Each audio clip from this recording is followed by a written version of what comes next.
बोला तो ज़ाहिरा भाभी आपसे ले ही लेंगे।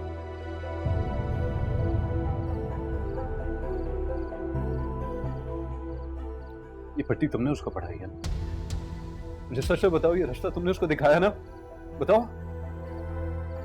ज़ाहिरा भाभी एक जीती जाती इंसान है जो कि अपने डिसीजंस खुद ले सकती है, और उन्होंने अपना डिसीजन ले लिया है।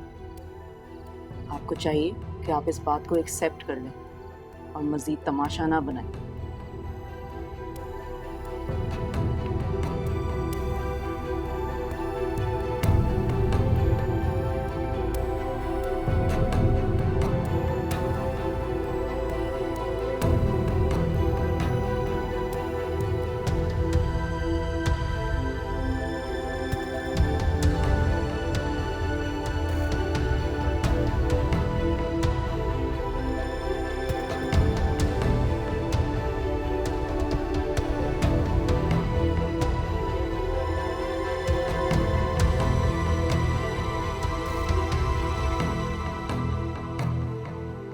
सोच तो रही हूँ कि उनकी तरफ निकल जाऊं, पता नहीं कब होंगी घर पे।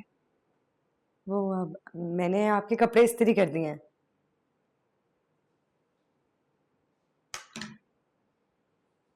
फहद,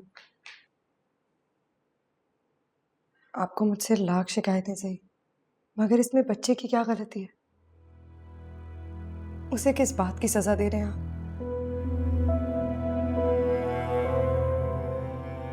जो कुछ भी हुआ उसे भूल जाए।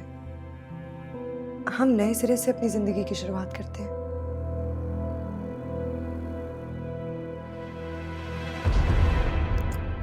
फहद, कहाँ जा रहे हो फहद?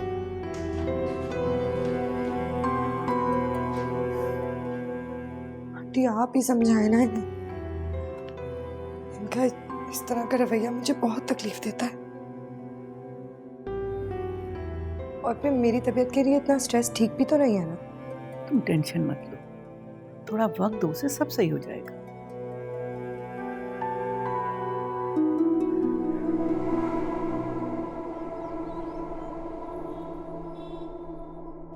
मैंने तो उन्हें बहुत समझाने की कोशिश की, लेकिन मुझे नहीं लगता कि अब वो समझने की पोजीशन में है, ना ही वो अब हमारे साथ कोऑपरेट करेंगे। डोंट वरी, इसमें ऐसा परेशानी वाली कोई बात नहीं है। खुला के केसेस में मर्द के हाथ में ऐसा कुछ होता नहीं है। साथ का जो बिहेवियर है ना, ये इससे केस पे कोई खास फर्क नहीं पड़ेगा। बल्कि साथ ने जो नोटिस जलाया है ना, वो तो अक्सर इस तरह के केसेस में हम फाइनल हियरिंग से पहले एक प्री ट्रायल की तरह रखते हैं ना, ताकि दोनों फरीकों में एक रिकन्सिलिएशन की कोशिश हो सके। लेकिन जब औरत खुला लेने का फैसला कर लेती है कि उसे मर्द के साथ अभी और ज़िंदगी नहीं गुजारनी, तो कोर्ट उसे फोर्स नहीं कर सकता। बाकी तुम्हारे पास तो एक बहुत ही अच्छा रीज़न है। तुम्हारा शौहर तो तुम्हें तलाक दे के मुकर गया, अब तुम जान छुड़ाने के लिए तुम ये रास्ता अपना रही हो।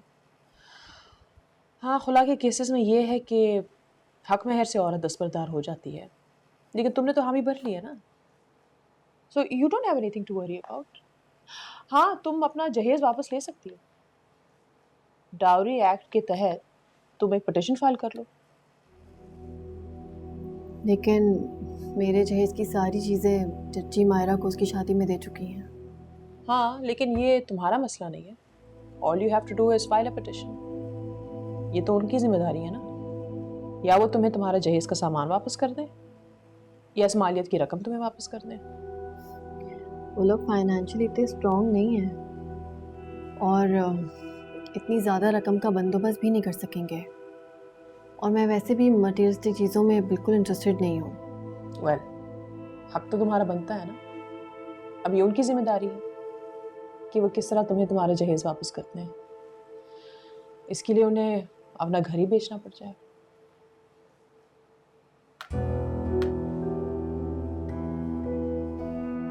Any problem?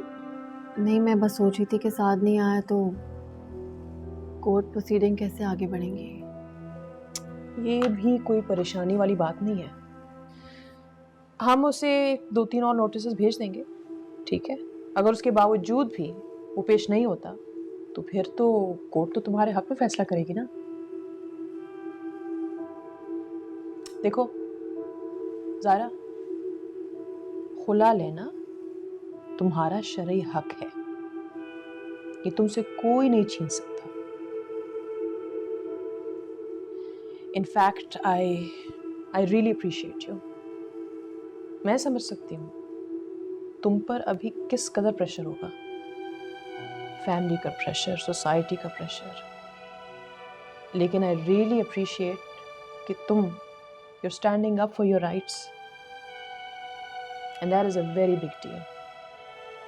वरना हमारे माशरे में इस तरह कितनी औरतें हैं जो मर्द की गलतियों पे इस तरह पर्दा डालती रहती हैं, बर्दाश्त करती रहती हैं, कभी इज्जत की खातिर, कभी बच्चों की खातिर, कभी पेरेंट्स के लिए, तो कभी फाइनेंशियल प्रेशर के अंडर।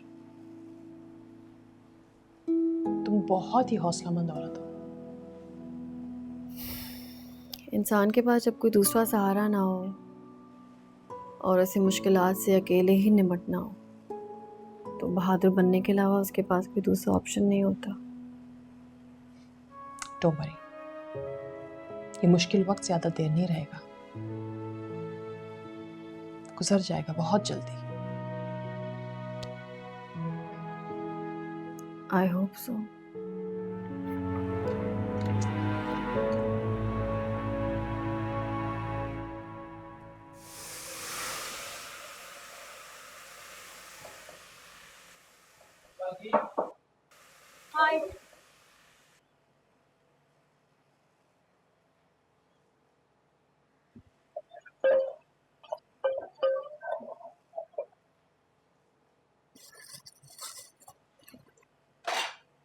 हाँ भाई, खाना बनने में कितनी देर है? अभी नाश्ता किए हुए देरी कितनी हुई है जो खाने की टेंशन हो गई है तुम्हें? मैं अपने लिए नहीं पूछ रही हूँ, अम्मा के लिए पूछ रही हूँ, क्योंकि वो सुबह जल्दी नाश्ता कर लेती है। तुम्हें उनकी टेंशन लेने की ज़रूरत नहीं है, मैं देख लूँगी। लेकिन वो तो तुम्हारी शक्ल भी नहीं देखना चाहती। ये बर्तन धो, गंदे बर्तन देख कर मेरा दिल मचलाना शुरू हो जाता है। रोज़ धुलते हैं, आज भी धुलेंगे। क्या कहा तुमने? वही जो तुमने सुना। मुझे लगता है तुम्हें अपना दिमाग का इलाज करवाने की जरूरत है। अम्मा ठीक ही कहती है, बहुत ढीठ हो तुम। ढीठ हूँ तभी तुम्हें यहाँ बर्दाश्त कर रही हूँ। तुम इसलिए बर्दाश्त कर रही हो क्योंकि तुम बांझ हो और मैं इस घर को वारिस देने वाली हूँ। तुम तो मेरा शुक्र अदा करो कि मैंने तुम्हें इस घर में आने की इजाजत दे दी। ये ज्यादा खुश होने की जरूरत नहीं है, तुम्हारी औकात एक नौकरानी से ज्यादा बढ़ने नहीं दूंगी मैं।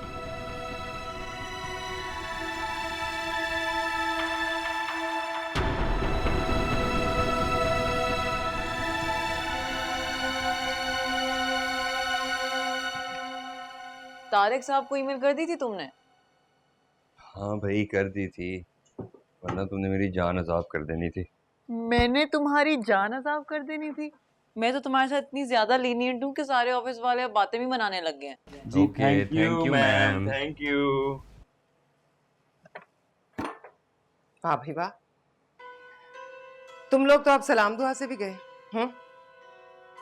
वो घर में कोई नजर नहीं आ रहा था तो मुझे लगा आप समीना खाला की तरफ गई होंगी। तो कमरे में झांक कर देखते हुए तकलीफ हो रही थी क्या? कोई काम था आपको? काम? मुझे क्या काम होगा, घर के सारे काम पड़े हैं।